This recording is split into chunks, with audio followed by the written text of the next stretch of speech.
Hi all, this is Once and Future Gamer and welcome to another Pokemon Challenge. Last week we continued on with Rock Pokemon Month as we had a trip through the Hoenn region and set about seeing if I could beat Pokemon Emerald with just a single Sudowoodo. Check that out if you haven't already. Today though, we head to Kanto and see if I can beat Pokemon Fire Red with just a single Nosepass.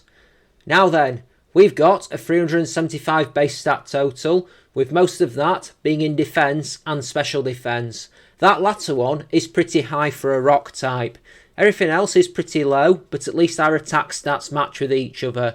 We are mono rock type, so we're weak to fighting, ground, steel, water and grass. We resist normal, flying, poison and fire. Move wise, the only move I can see us keeping from our level up move set is Rock Slide. Rock Throw will do until we get that. We may keep Thunder Wave, but I'll probably go the usual route of eschewing it for the sake of more damage coverage. Zap Cannon would be nice, but low PP and low accuracy is a problem. Via TM, we get some of what you might expect with rock and ground moves in Rock Tomb and Earthquake. Electric options like Thunderbolt are nice, I may well utilise that. And of course, Return will probably be a go-to move. Predictions. Brock and Misty will likely be rough at the start, but once we start getting some move upgrades, I can see us performing a bit better. Being possibly slower for a lot of the fights will probably be rough though. I can see every latter half gym leader, bar maybe Blaine, potentially giving us some sort of trouble. Lorelei, Agatha and Lance will likely be rough, and that final rival fight will likely be awful. The rules. In combat, I can only use Nosepass. Other Pokemon will be needed for HMs but unable to fight. Only Pokeballs and held items in battle, but healing is permitted outside of combat. Last of all, no glitches or exploits. If you do enjoy what you see, then like, subscribe and ring that bell. I use the Universal Pokemon Randomizer to replace Squirtle with Nosepass, so that I can do the whole run with it.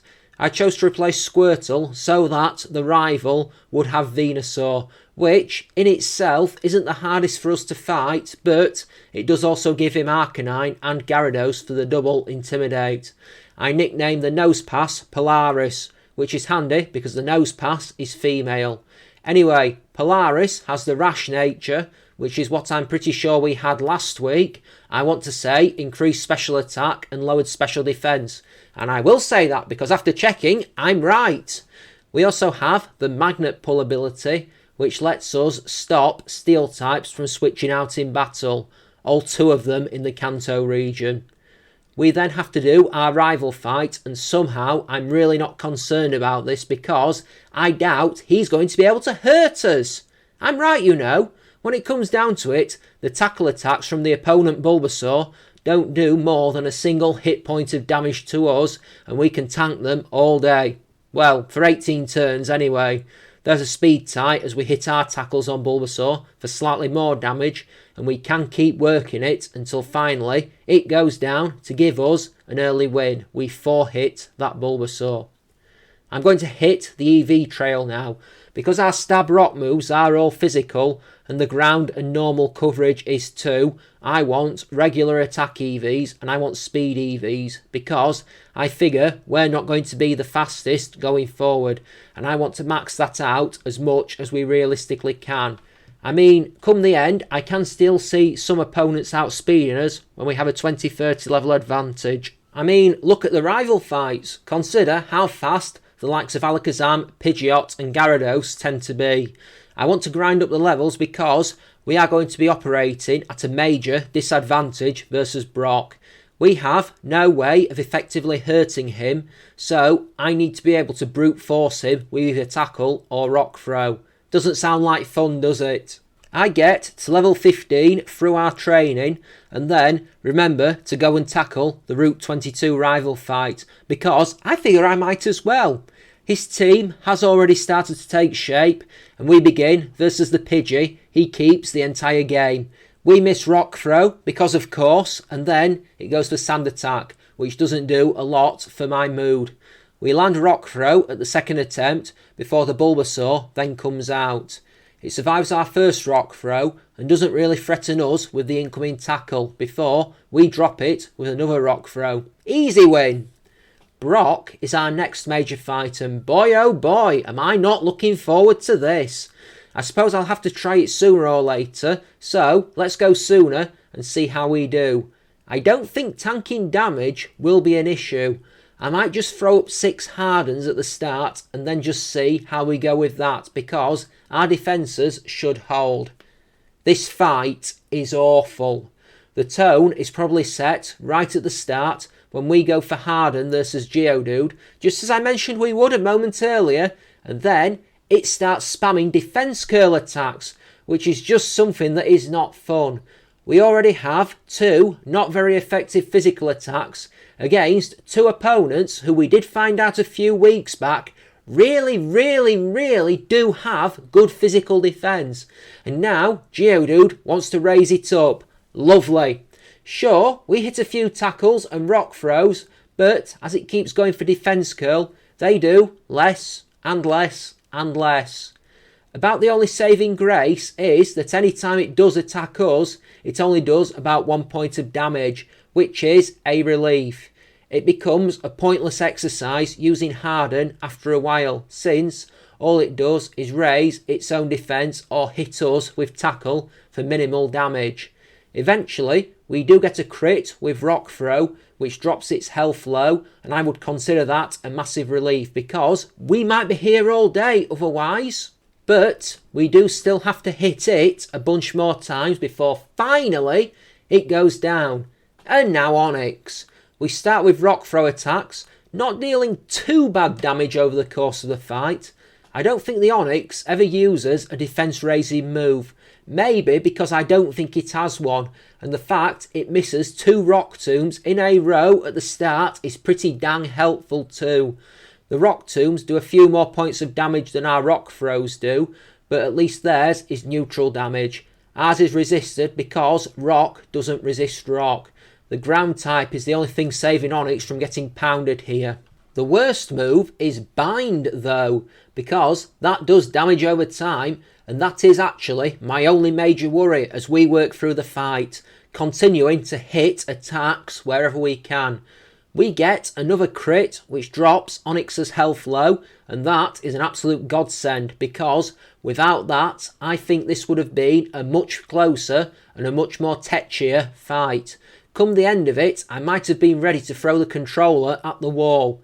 Eventually though, all good things come to an end, and that is indeed the irony in all of this, because it was a painful old slog, and finally I give a big cheer, a big wahey, as the Onix goes crashing down in defeat and we get the first badge. I head through Mount Moon next, and while I'm there, I get the chance to take a fossil. I took the Dome fossil, in case you were wondering. Or did I? Just to see if you were paying attention. In Cerulean City, there is the age-old choice between the Water Gym and the rival fight, and I make the choice to go for the latter first because I feel like the Water Gym might be quite rough for the moment. So, rival fight then. First up is Pidgeotto, and I think if we land Rock Throw, we should be okay. Rock Throw misses, of course, but it goes for Gust rather than Sand Attack. Bit of luck, number 1 in this fight. Our second Rock Throw lands to knock it out of the sky. Bulbasaur is next, and it survives our Rock Throw, but misses Sleep Powder. Bit of luck number 2 then. We finish it with another Rock Throw. Abra is a one hit with Tackle before the Rattata is last, and we drop that with Rock Throw for a swift win. Go on. Before I do Nugget Bridge, I'll make a try on Misty and see how we do. Or, at least, that is my plan until I realise that at level 28, our next level, we get Rock Slide, which could be a pretty good move, since it has a massive increase in power on what we currently have. I level up, get that move, then try the fight. Said fight is a very short one. We are faster than Staryu and drop it with our Rock Slide in the first turn of the engagement before it can start messing with us. Starmie though is faster, hitting us with a Water Pulse that does over half our health in damage. I thunder wave it and then do probably about 2/3 of its health, or maybe just under that, with Rock Slide. I'm hoping for a flinch or paralysis, and I get the latter before dropping it with another Rock Slide. That was very simple. The next major fight then is the rival one aboard the SS Hoenn.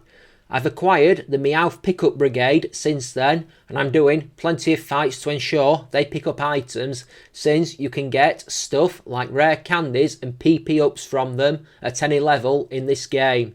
Anyway, Pidgeotto. Of course, we miss our rock attack on it and get hit with sand attack immediately afterwards, but we do land Rock Slide at the second attempt to send it crashing down.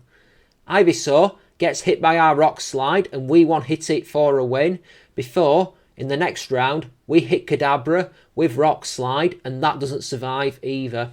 Raticate is last, and this turns out to be a bit annoying as we miss 2 Rock Slides on that while it starts to spam debuffs on us with Tail Whip. I am glad when the third Rock Slide lands, though I do realise then what has been bugging me since the start of the run shortly after, when I notice I forgot to change the characters on the backdrop from Brendan and May from Emerald to Red and Leaf from Fire Red and Leaf Green. Drat. Electric Gym is next, and we shouldn't have an issue here.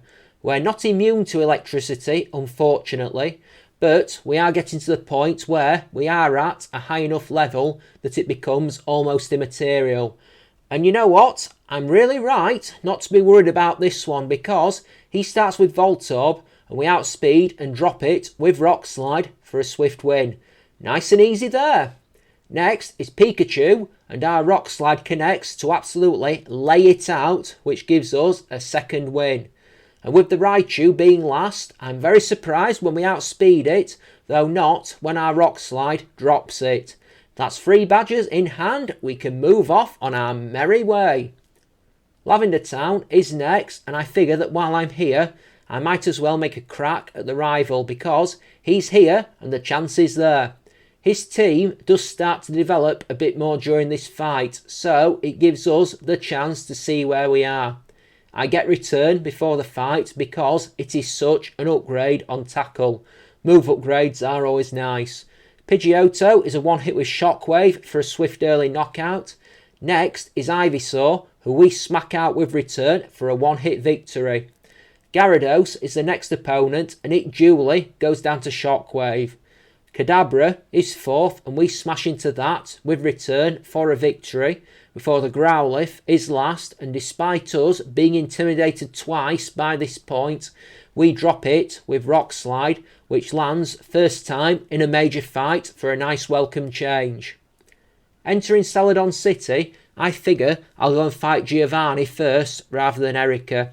In theory, he can do super effective damage to us, but if he has them, I'd rather take a ground move from an Onix or a Rhyhorn than a grass attack from a Victreebel or a Vileplume at this point. I enter his domain and, in the immortal words of Team Rocket, prepare to fight. He begins with Onix, who shrugs off our Rock Slide and begins to harden. I'm worried about that because we don't get a great way to deal with rock ground type combinations until after the 8th gym. But our second Rock Slide crits and flinches it, and we can finish it with return. I fling a Rock Slide at Kangaskhan, hoping for a flinch, but no joy, and it hits us with Bite. We finish that with return before Rhyhorn is last, and we fling Rock Slides at it, getting a flinch in the first effort, before, after the second Rock Slide, we get hit with Stomp for minimal damage. It doesn't really go any sort of better for the crime boss, as we soon get a knockout and a win.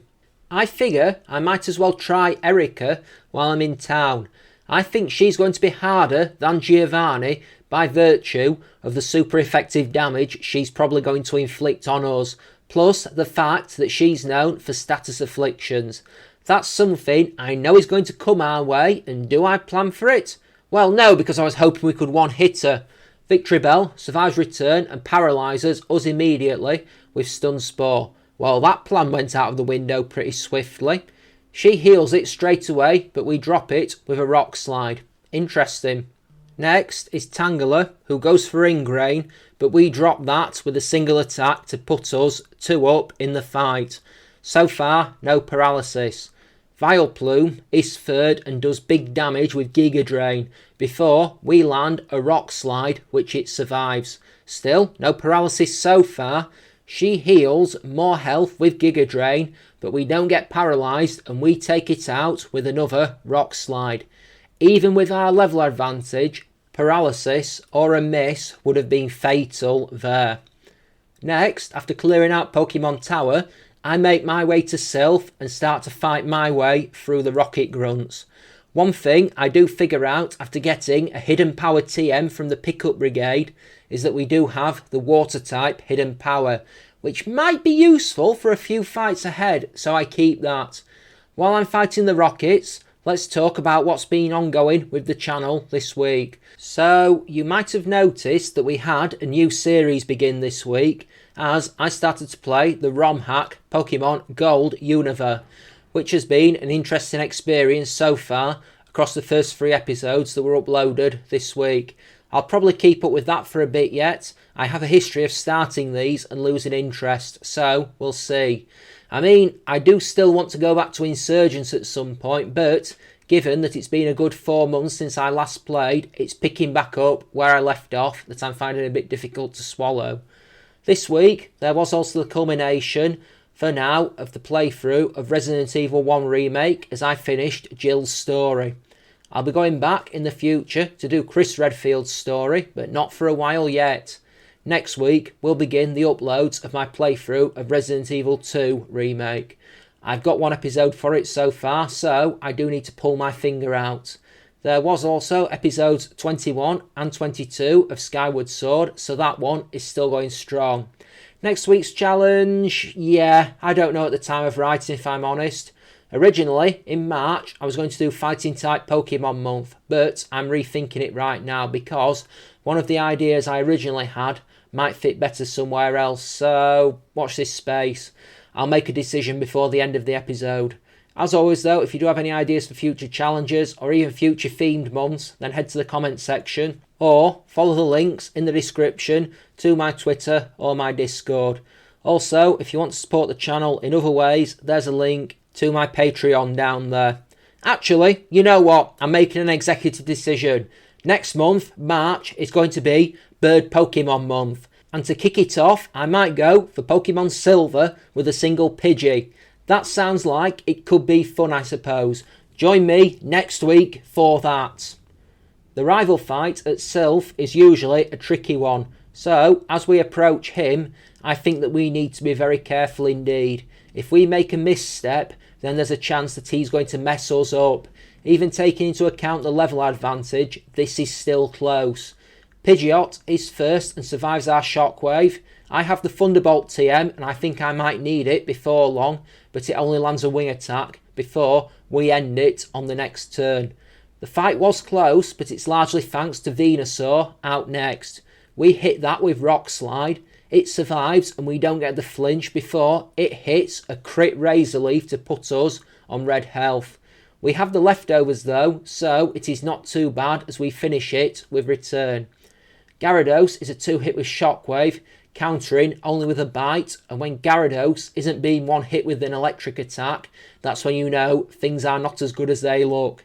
Alakazam survives Return, probably due to the Intimidate that happened from Gyarados, but only goes for Future Sight before we take it out on the next turn. Growlithe also intimidates us, but we can 1-hit that with Rock Slide despite the double attack drop. That was way closer than I'd like to think it would be at this point. There is no time to rest as Giovanni is next. Mind you, we probably just about have the coverage to deal with him without experiencing too much trouble, I suppose. He's never really too bad in this fight, just have to be careful of status afflictions because there is the outside risk of poison. Nidorino survives Rock Slide before landing a Hoenn attack that we shrug off. We drop it on the very next turn. Nidoqueen is next and this thing is bulkier. Our water type hidden power does about a third, and she goes for tail whip on the first turn and double kick on the second to inflict decent damage upon us. But our third hidden power takes her down. Rhyhorn is next, and while hidden power might not have done a fantastic job of dealing with Nidoqueen, it's more than adequate for taking down Rhyhorn.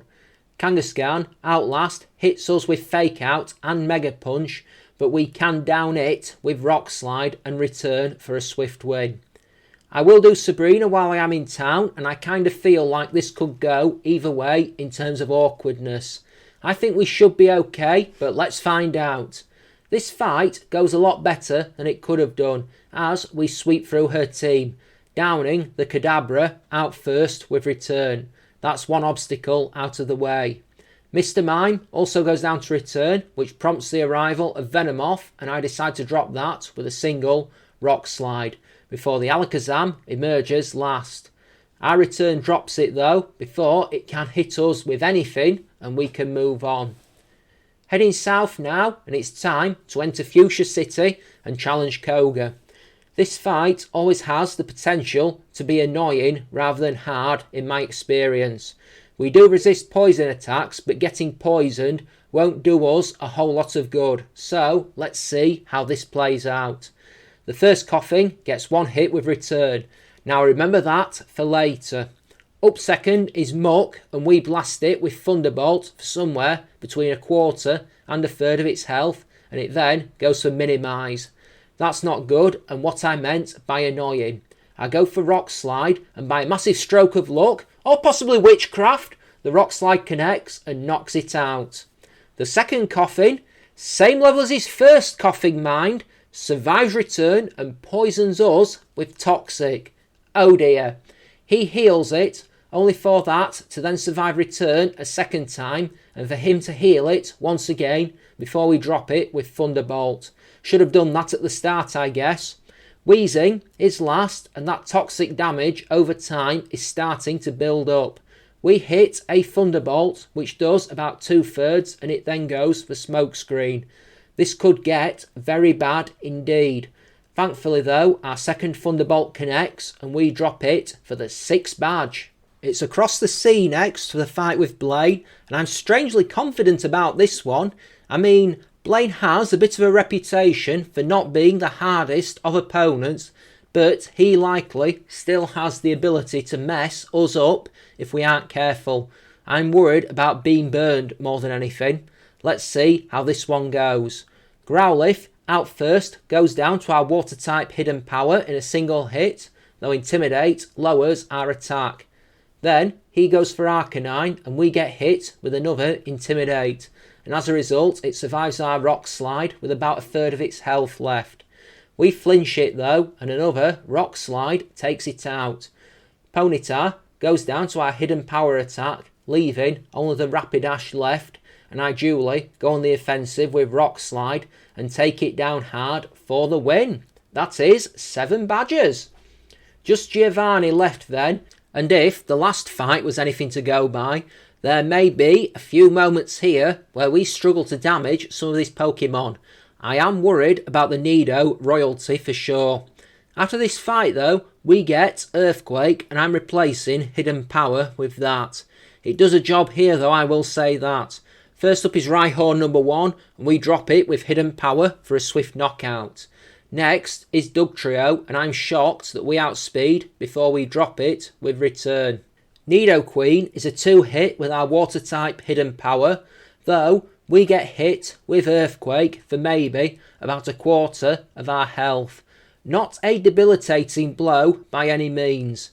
Nidoking is out next, and that one is also a 2-hit with hidden power, though again we get hit with Earthquake, nearly dropping down to about the half health mark. Rhyhorn number 2 is last, and it does about as well as the first one did, going down hard to our hidden power. That is the 8th badge and the Earthquake TM, which I'm sure I'll make good use of. We have the Route 22 rival fight before we can go much further, and I figure I'm about as ready for him as I'll ever be. I wonder what might be the biggest stumbling block in his team. Still think it'll be Venusaur if I'm honest. I'm wrong and I'm right. We do go down to Venusaur, but largely because of what another Pokemon did. First is Pidgeot, and it survives our Thunderbolt. Although we do paralyse it, the affliction never kicks in, and it strikes us with Feather Dance, which probably ends the fight as a contest. We take that out with Return, but Gyarados hits us with Intimidate, dropping our attack even further before we take it out with Thunderbolt. That means when Venusaur does come out, our Rock Slides do very little to it. I started going for Rock Slides to hope for flinching, and I do get a few, but thanks to Venusaur using Growth and Synthesis, it can outlast both the damage we inflict on it and the health recovery we get from the leftovers, and we go down to a pair of Razor Leaf attacks. I think we need to one-hit Pidgeot. If it lands a debuff on us, and it still has Sand Attack too, I will point out, we have absolutely no chance. So we will see how another attempt goes. I will use Rock Slide this time because I think the stab and our superior attack stats might just carry us over the line. The second attempt, we managed to one-hit Pidgeot with Rock Slide and Gyarados with Thunderbolt. But again, we have issues with Venusaur. Even without the Feather Dance lowering our attack, our Rock Slides do maybe a third on it, so that's worrying. We hit two of them, and having been hit by a Razor Leaf, we're at about the half health mark, and so I make the choice to go for Return for the accuracy. Unfortunately, that move doesn't take it out, and we go down to another Razor Leaf. I make a third attempt at the same level, figuring if I don't do it here, I'll go grind up a little more. The first bit of the fight, the rounds versus Pidgeot and the Gyarados, go the exact same as they did before. We drop Pidgeot with Rock Slide and Gyarados with Thunderbolt. The Venusaur comes out, I misclick and hit Return for about a quarter rather than Rock Slide, and then it goes for Growth. I go on the Rock Slide offensive, flinging boulders at it, getting a few flinches, even if there is one turn where we don't and it heals up with Synthesis. But finally, we get a crit and drop it. Next is Rhyhorn, and it survives our Earthquake, it misses Rock Blast, and then we drop it with another Earthquake. Growlithe is fifth and another Intimidate, joy oh joy, but we knock it out with a single Rock Slide. Last is Alakazam, and it is faster. Uh-oh, it goes for Calm Mind, then survives our Rock Slide, which is a worrying sign. It misses Disable, which wouldn't have affected us anyway, as I chose Return for the next move, and we take it out with that. I think I'll need to be a lot stronger for the final fight. We make it to the Pokemon League at level 77, and here are our stats as we stand in the entrance hall ahead of the Elite Four. HP isn't particularly fantastic, physical defence is pretty good, special defence is okay for what we are, attack and speed are what they are, so about even all things considered, and that special attack is the only one not in three figures at this point, so we could be better, but we could be a whole lot worse too, I would imagine. I'm happy enough with our moveset too, so I guess it is time to take your guesses on if we can do it at this level or not, folks. Ice Trainer Lorelei is first, and given the amount of water types she has at her disposal, I'm definitely inclined to worry. Most of her Pokemon have a fair bit of bulk to them, so with our attack stats, it might be a chore at this level. I guess we'll have to see how it plays out. We miss a Rock Slide on Dewgong because, of course, and we duly get smashed with Surf for just over half our health. We can at least one-hit Dewgong at the second attempt, but that was annoying. Cloyster uses Protect, purely just to irritate me even more, I imagine, but on the second turn, our Thunderbolt one-hits it. Lapras is third and takes massive damage from Rock Slide, but it does land Confuse Ray. We battle through the confusion this time though, and take it out with another Rock Slide. But Slowbro is fourth, and here we hit ourselves in confusion rather than landing the Thunderbolt, and it goes for Amnesia. We do land a return and a thunderbolt through the fight, but unfortunately we get taken out by 2 surf attacks from Slowbro. So some good there, but mostly bad. I make another try at level 82 just to see if this makes an improvement or not. It's not necessarily all about Lorelei, but about the fights that come after her too. This time goes so much better, it's not even funny. We land our rock slide on Dugong at the first attempt, which is a massive relief because it means we don't get hit with surf. Cloyster still uses protect, which is minorly irritating, but we still take it out second turn with Thunderbolt. This time versus Lapras, we crit our rock slide, which is massive because unlike last time, we're not confused going into Slowbro, and we can 2-hit that with Thunderbolt despite it going for Amnesia. Jinx is last and survives our return before countering with an Ice Punch. She heals Jinx, but we knock that out with a crit return on the next round to give us the win.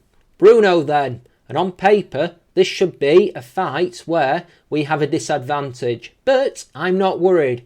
You saw our physical defence stat. We can tank fighting type moves for a while, I think. Let's go do this then. First up is Onix number 1, and it duly survives our Earthquake, which is irritating, hitting one of its own for pretty minimal damage. He heals it, but we knock it out with return and another Earthquake to put us 1 up.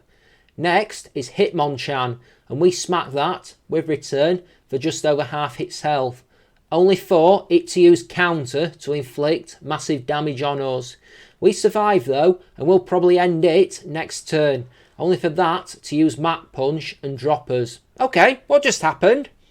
I come back at level 89. No rhyme or reason, I just never want to put a lot of time into failed attempts when I could be getting stronger instead. This time goes, well, I'll tell you, I'll show you. He begins with Onix number 1. Yeah, that's the same. Only we knock it out with a single Earthquake this time, rather than 2. I remember what Hitmonchan did last time, and so I go for Thunderbolt instead. Only for it to use Rock Tomb and then Sky Uppercut. That's annoying, because my Gen 3 memories of Sky Uppercut when I was a kid was that it never landed. Probably an exaggeration, but what can you do? We do take it out with return at least. Hitmonlee hits us with a crit Brick Break. Thanks, then survives our return. He heals it, then Hitmonlee survives our return again, and then finishes us off with another Brick Break. I have 10 rare candies. I'm genuinely considering just maxing my level at this point and going for it. I get up to level 93 and then make a stab at this fight again. This time things go a lot better and don't get a little hairy until the Machamp fight. Onix number 1 goes down to Earthquake as per usual. Hitmonchan tries countering our Thunderbolts with counter, and that doesn't go to plan before we finish it with return. Thanks to us not being hit with Rock Tomb, we are faster than Hitmonlee and drop it with return. Onix number 2 goes down to Earthquake before we smack a return into Machamp for slightly over half its health. It goes for Bulk Up and eats the Citrus Berry, so things are a little worrying right now. We hit another return to put it on about a quarter health, then it does over half our health with a Cross Chop. Ouch! Thankfully though, we can finish it with Thunderbolt for a win. Agatha then. This one could either be simple or horrible. Mind you, I never expected to have trouble with Bruno, so maybe I should manage my expectations. I think if we can attack first and land our attacks, I think we should be okay. Well, we don't miss any attacks, but we do have difficulty one-hit knockouting her heavy hitters. Her first Gengar comes out and we land a Rock Slide, which it unfortunately survives and goes for Double Team. Not good. We do at least manage to take it out with minimal fuss as she heals it. We land 2 Thunderbolts on it for a knockout. Arbok is next, just purely for a dick move, I would guess. as we lose attack due to Intimidate. But we do at least one hit that with Earthquake. I wish we could do that to the Gengar. Golbat is next, and we zap it down with Thunderbolt before Haunter is our next opponent. It survives our Rock Slide on a Sliver, even if we do manage to get the flinch. She heals it, we take it out with 2 Thunderbolts, thankfully putting it down. So far, not too bad. Enter Agatha's second Gengar.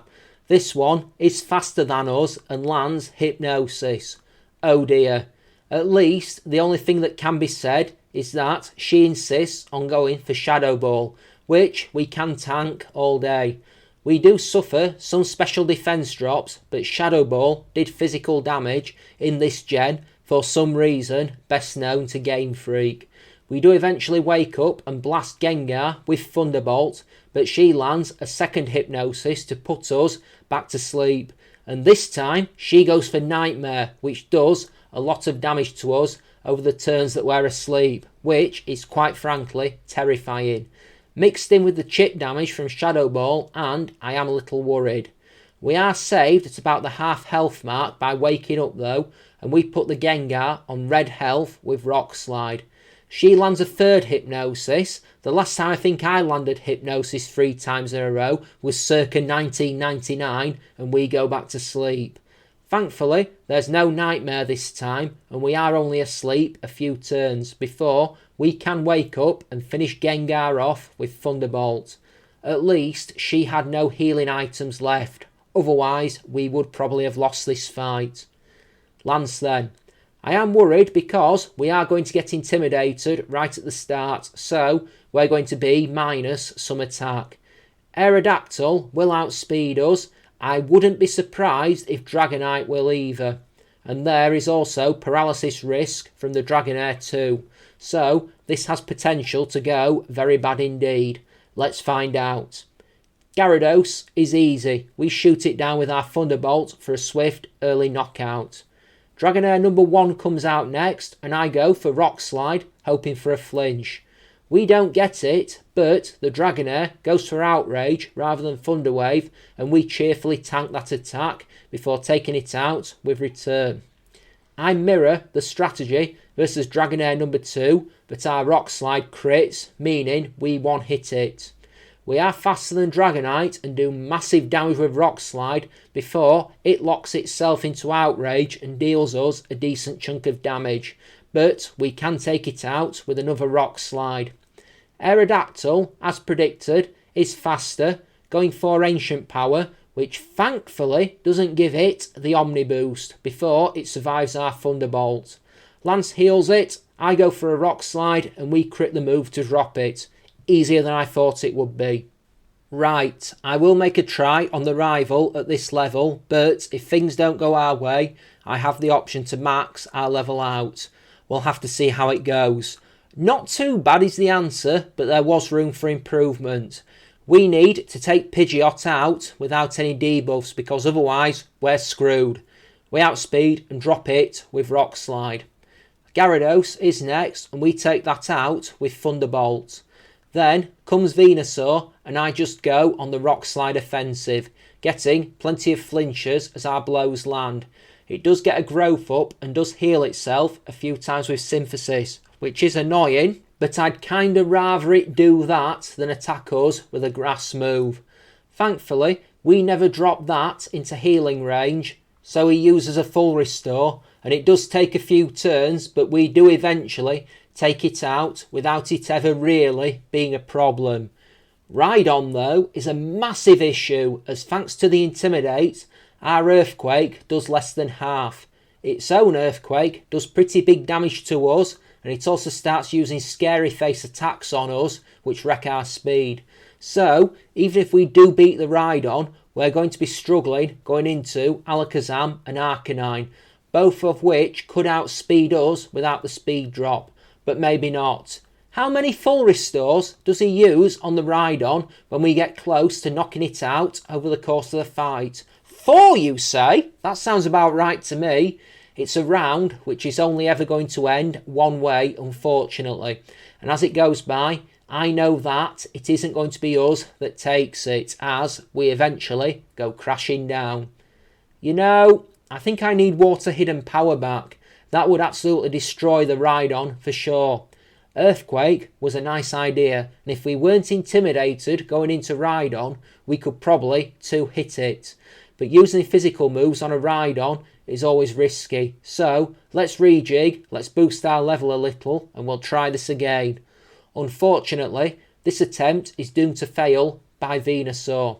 We get some pretty good flinch luck at the start, but it all vanishes away after he heals it with a full restore. The numbers all get wonky after it eats the citrus berry, but one of our rock slides puts it into full restore range, which isn't good because it means we have got to go all over again. Sunny Day comes up, Synthesis boosts it up to max health before Venusaur goes for growth. I think you can all guess what's coming next as Solar Beam one-hits us for a loss. I will try this again. We do have an aborted attempt as we miss Rock Slide on Pidgeot on the first turn and get hit by a Sand Attack. And there are a few more attempts that don't go to plan otherwise. I make an attempt at level 100 and we make it all the way to Alakazam in 5th, but we do miss 2 Rock Slides in the first 2 turns and duly get murdered by Psychic Attacks, which is somewhat unhelpful. We finally get an attempt where things go somewhat to plan, and in this attempt at level 100 the fight begins, and of course he starts with the Pidgeot. We drop it with the Rock Slide as we've done plenty of times before. Next is the Gyarados and it can't stand up to Thunderbolt. That hasn't changed throughout. Venusaur though is next as it has been throughout and it never does the same thing twice. Sometimes it'll go for growth, sometimes for synthesis and sometimes for Sunny Day. Here it does that last one and I start hurling Rock Slides at it. Sunny Day is double dangerous on this because it not only makes synthesis heal more, but it also means there's no charge up on the Solar Beam. A truly devastating combination because we have seen through previous attempts that Solar Beam can one-hit us. We do eventually drop the Venusaur after many attacks and it never reaches the point where it uses the berry. The Sunny Day fades as Rhydon comes out, which is good because we can one-hit it then with Hidden Power before the Alakazam is next. It survives our Rock Slide and goes for Reflect before he heals it, and we then take it out with 2 Thunderbolts, though I do think there is a speed tie here between these 2 combatants. Arcanine is last and shrugs off our Rock Slide thanks to 2 Intimidates and Reflect, so I go for Hidden Power instead to put it in red health. As he heals it, the Reflect comes down and our Rock Slide does about 2/3 of its health, and we duly hit another one to drop the legendary Doggo and take down his final Pokemon. That gives us the win. That lets us enter the Hall of Fame, much to my relief. You know, I look at the Nosepass sprite there, it looks a lot thinner here than it does on the image on the right above the rules. It's weird how they change that over time. Nosepass's Gen 3 sprite looks like it's been squeezed. It's a bit chonkier in later gens, just an observation. Well, thank goodness that one's over. That was interesting. As predicted, it did get rough near the end, but thank you so very much for watching. I hope you enjoyed. If you did, you know what to do. Leave a like, slap in a subscribe if you haven't already done so, comment away. It's great for the algorithm and helps more people discover the channel. Join me again next week for a whole new challenge as we see if I can beat Pokemon Silver using just a single Pidgey. A run that is sure to be interesting as we say goodbye to Rock Pokemon Month and enter Bird Pokemon Month. As always, if you have any ideas for future challenges, be it challenge runs themselves or themed months, head to the comment section down below or follow the links in the description to my Twitter or my Discord. If you're down in the links and you do want to support the channel in other ways, there's also a link to my Patreon down there, but don't feel obliged. The fact that you are here, the fact that you've watched up to this point, my heart goes out to you. Outro time. What's going on with me? I'm going to have my wisdom teeth out in the near future, which is something I'm not looking forward to. I'm just waiting to find out what's happening and when. A bit of a blot on the horizon, but one I'm ready to get over and done with. That aside, life is pretty much as normal. I can't really complain too much, you know. Things are just A-okay for me right now, and given what's going on in the world at the moment, it would really be quite churlish for me to start complaining, so I'm not. With that in mind though, I'm going to jump off here. As always folks, thank you for watching. This has been Once and Future Gamer, and this has been Pokemon Fire Red with a single Nosepass. Take care folks, have a great day, and I will see you next time. Thank you once again. Bye bye now. So long.